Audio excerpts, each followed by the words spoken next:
Hoy vamos a leer Independencias africanas, proyectos nacionalistas y materializaciones en los casos de Ghana y Mozambique. La autora es Marisa Piñó de la Universidad de Buenos Aires, CONICET, y el texto es de 2018 según la cita, pero bueno, se lo aceptaron en 2016. Uno de los principales, este texto lo estoy preparando para el final de Historia de África de la Universidad Nacional de General Sarmiento, la cátedra de Sergio Galeana. Resumen, uno de los principales procesos históricos de la segunda mitad del siglo XX fue la creación de estados independientes en África. Tras un periodo de ocupación colonial europea iniciado con el Congreso de Berlín de 1885, en un periodo breve de tiempo se desenvolvió la transferencia del control legal e institucional sobre los territorios por parte de los poderes coloniales a unos nobles estados-nación, que serían a partir de entonces dirigidos por la población local. En este trabajo nos proponemos escoger dos casos de independencia particulares para analizar tanto los proyectos nacionalistas desarrollados en ellas como la materialización o no. Con este objetivo tomaremos el caso de Ghana, una ex colonia británica, y de Mozambique, portuguesa. Los casos fueron elegidos porque las diversas experiencias de independencia, que van de guerra de liberación a acuerdos pacíficos, nos permitirán evaluar límites y alcances de la materialización de los proyectos nacionalistas en África. Palabras claves, bueno.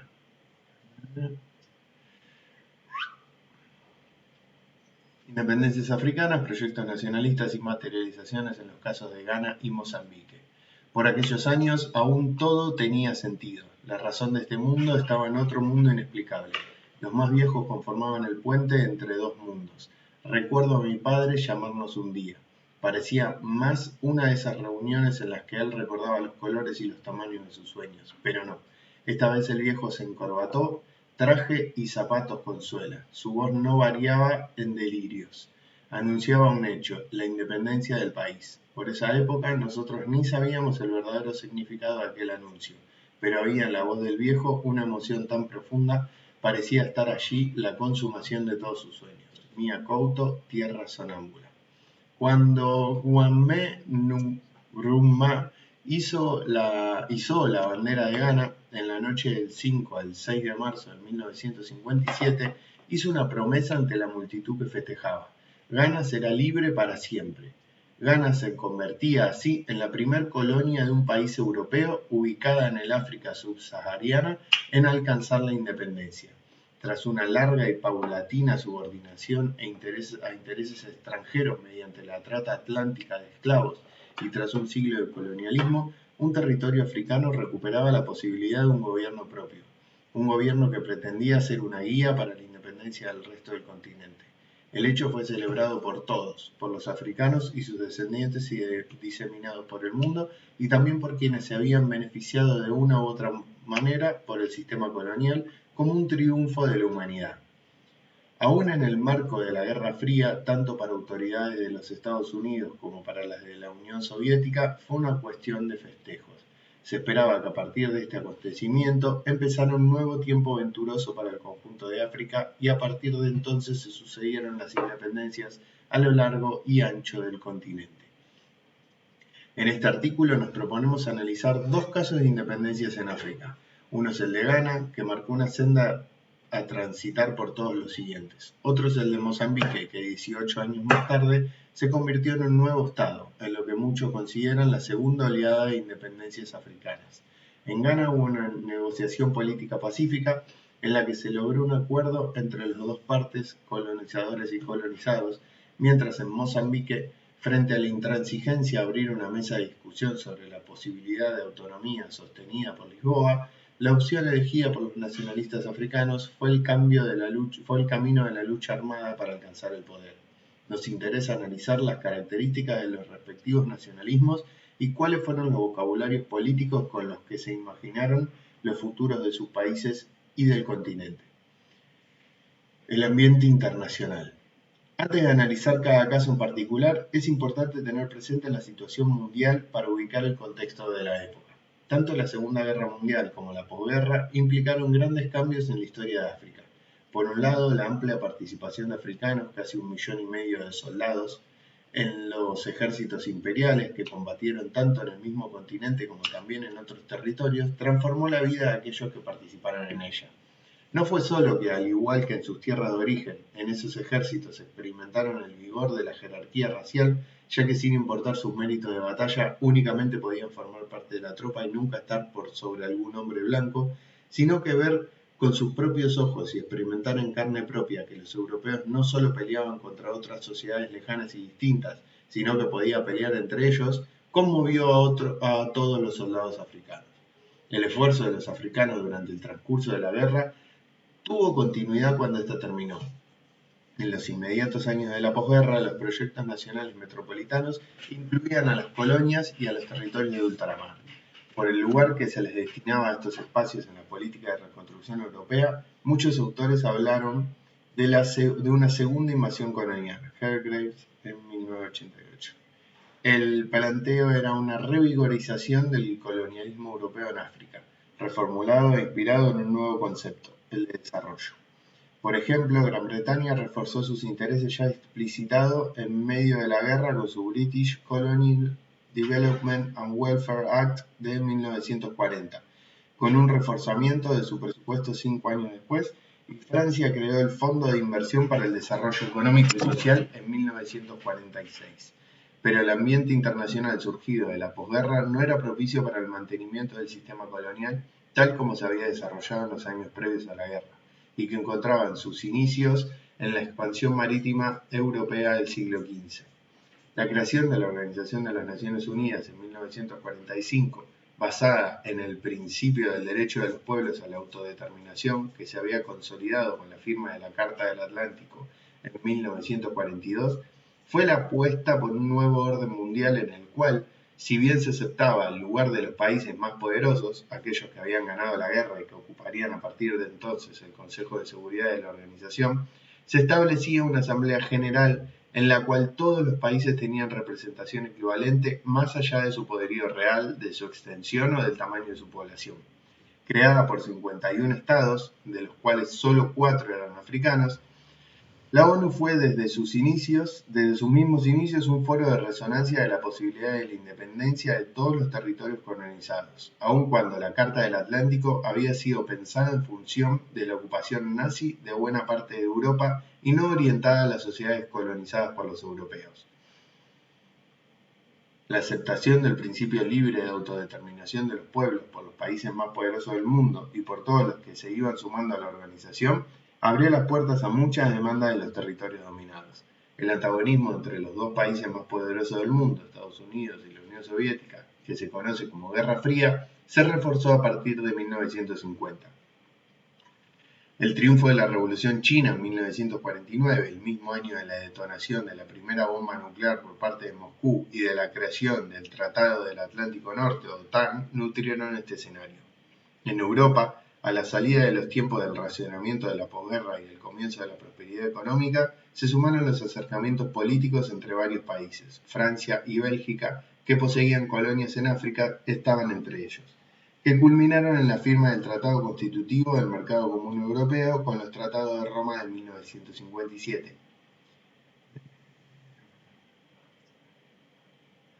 Estas transformaciones internas se tradujeron en un cambio significativo en las actitudes hacia África. Hasta 1957-58 las metrópolis, con excepción de Lisboa, pensaban que las políticas de mayor o menor autonomía hacia cada colonia debían pensarse por separado y no en un único modelo, de acuerdo a condiciones que consideraban objetivas. Para David Fieldhouse, la aceleración que se promovió al final de la década del 50 se debió a los buenos resultados alcanzados, según la mirada europea, en los casos de autogobierno de Costa de Oro y de Nigeria y a la ausencia de focos revolucionarios en el África subsahariana. Un dato no menor en el contexto de la Guerra Fría. En esos tiempos, los gobiernos y los electorados de Europa sufrían el impacto que provocó el estallido de la guerra anticolonial en Argelia y la derrota militar francesa en Dien Bien Phu, que llevó a la capitulación de Indochina en el 54.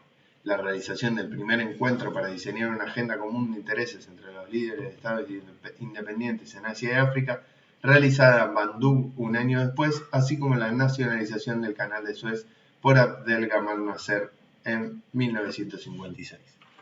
La Ghana de Kwame Nkrumah. El territorio de Ghana, conocido como Costa de Oro, durante el tiempo controlado por los británicos, tiene una larga historia de organizaciones con actividad política. A fines del siglo XIX, un grupo de africanos de la costa fundaron la Asociación para la Protección de los Derechos de los Aborígenes y a finales de la Primera Guerra Mundial se creó el Congreso Nacional de África Occidental Británica, con el objetivo de tener una voz propia frente a las autoridades coloniales. Chamberlain, 1997. En 1937, cultivadores africanos organizaron una acción colectiva que contó con el apoyo de los residentes en las ciudades. Rechazaron vender su producción de cacao, reclamando por los bajos precios y promovieron un boicot a los productores europeos. Estas iniciativas duraron 8 meses y consiguieron una mejora en los valores de compra del cacao. En el contexto de la década del 50, la situación general era más cómoda que la que se vivía en otras colonias de la región. La economía era próspera, dependiente del cultivo del cacao, del que era el principal productor del mundo y que generaba un 70% de sus exportaciones totales. Contaba con el índice más alto de niños escolarizados, cerca del 500.000, y la actividad política era intensa. Kwame Nkrumah, reconocido como el padre de la joven Ghana, era también un líder indiscutido en el contexto continental como promotor y difusor del panafricanismo. Su vida es particularmente interesante como un ejemplo de la conformación de nuevas subjetividades en el contexto de la colonización europea de África. Nacido en 1909, tuvo acceso a la escolarización occidental y se convirtió en maestro. Como algunos otros jóvenes elegidos de la época, con una beca emprendió un viaje al exterior para continuar con sus estudios universitarios en Estados Unidos. Criado en un ambiente colonial que tenía como eje la jerarquización racial, percibió la situación de discriminación que sufría la población afroamericana y se involucró con sus reivindicaciones. Su propia experiencia y sus lecturas de autores que mostraron desde distintos ángulos la problemática de los descendientes de los africanos esclavizados, como Marcus Garvey, Du Bois y James, lo llevaron a vincularse con miembros del movimiento panafricano. Para terminar su educación formal, al concluir la Segunda Guerra Mundial, se mudó a Gran Bretaña, a donde llegó con una carta de recomendación para George Padmore. Allí participó activamente como secretario del Quinto Congreso Panafricano, realizado en Manchester en mayo del 45, y que contó con la participación de africanos, fundamentalmente de habla inglesa. Las grandes novedades de este congreso fueron que intentaron salir de las élites para sumar a las masas a su proyecto político, que se remitían a la ONU como foro anticolonialista y que en sus resoluciones decidieron reclamar la independencia de los pueblos de África Occidental y la independencia o al menos el autogobierno de todas las colonias africanas y de las Indias Occidentales que controlaban Gran Bretaña, Francia e Italia. Para buscar apoyo de líderes francófonos que no habían participado del Congreso, Nkrumah viajó a París, donde muchos de ellos estudiaban, como el senegalés Léopold Senghor, y posteriormente decidió regresar a su país para trabajar por estas ideas, convocado por la nueva Convención de la Costa de Oro Unida. Esta convención era una nueva asociación política que reunía a hombres de negocios y abogados de la región costera, trabajadores y cultivadores, creada en el marco de la nueva constitución de la colonia que habilitaba la elección de diputados africanos para la Asamblea Legislativa. Como secretario de la convención, Nkrumah organizó sus actividades, logrando mayor participación y compromiso de la población local. La nueva política de la metrópolis de busca de consensos, como era la sanción de la Constitución que admitía la actividad política autónoma de los africanos, mostró pronto sus límites cuando el gobierno colonial recurrió a la represión de la protesta abierta. Los veteranos de guerra habían recibido promesa de beneficio para su reinserción en la vida civil, pero estas no llegaban. Organizaron frente a la casa del gobernador una manifestación para reclamar su cumplimiento. Reprimida por la policía, Nkrumah fue encarcelado junto a varios de sus seguidores. Este fue un momento particular, ya que se hizo visible el choque de las nuevas demandas de los africanos, que ahora incluían peticiones por mayores libertades y mejoras concretas en sus condiciones de vida. Con las expectativas del gobierno británico del momento, por desencuentros con la Convención sobre la estrategia de desarrollar con el gobierno colonial, A la salida de la cárcel, Nkrumah creó el Partido de la Convención del Pueblo, CPP. Esta nueva organización era más radical, con una agenda renovada. No se limitaba a reclamar participación en el gobierno local, sino que exigían el inmediato autogobierno y ponían el acento en la necesidad del progreso y el desarrollo industrial. Siguiendo los pasos de la campaña de desafío y no cooperación desarrolladas por Gandhi y sus compañeros en la India, que demostraron ser exitosas en su confrontación con el Imperio Británico, convocaron una nueva serie de manifestaciones y huelgas. Por esto fue otra vez a la prisión en su carácter de organizador y recibió una pena de 3 años por cargo de sedición. Mientras cumplía la condena, se realizaron en la colonia las primeras elecciones por voto universal y en ellas el CPP ganó 34 de los 38 asientos en la Asamblea Legislativa. Debido a este amplio triunfo, no cumplió su sentencia completa.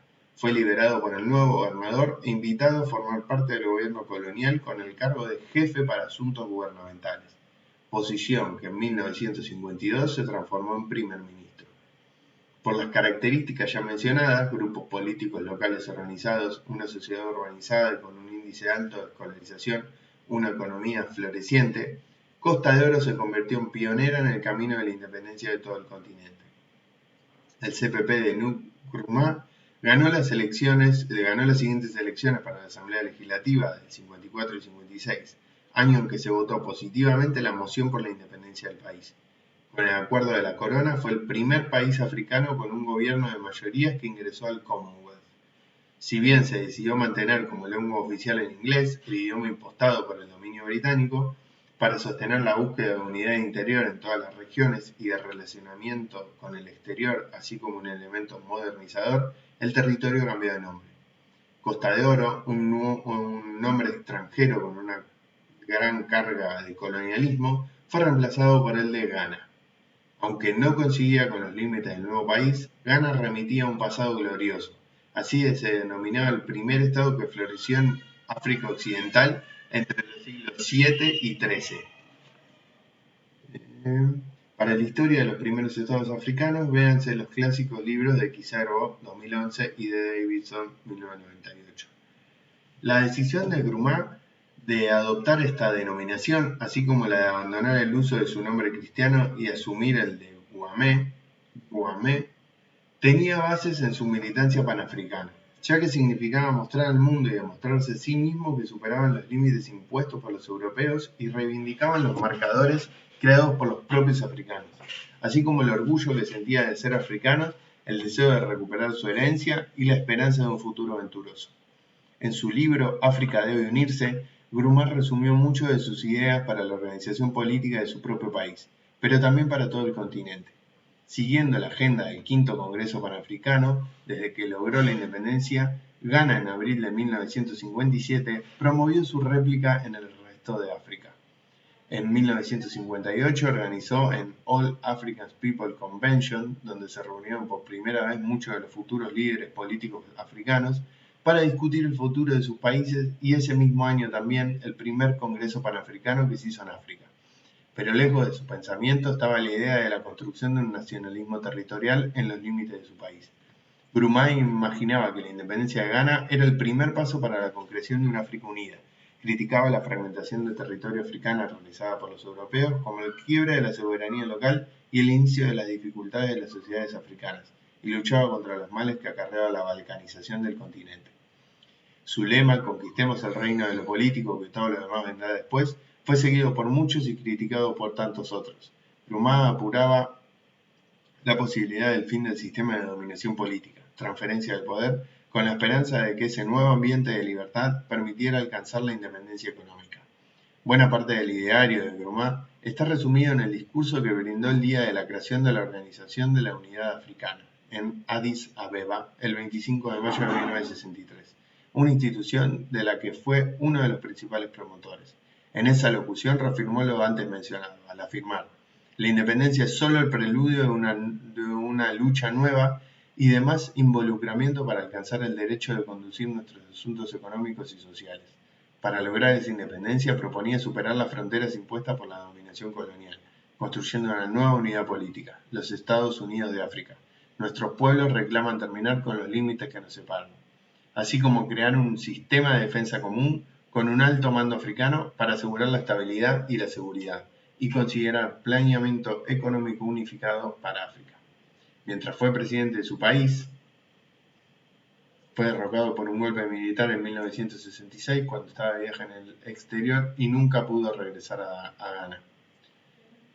Nkrumah intentó traspasar la formalidad a un gobierno dirigido por africanos, dándole nuevos significados al panafricanismo. En este camino, algunos de los proyectos que llevó adelante fueron la construcción de una represa en el río Volta para promover la energía eléctrica necesaria para el desarrollo de la industrialización y la creación de la Unión de Estados Africanos, junto con Mali y con Guinea.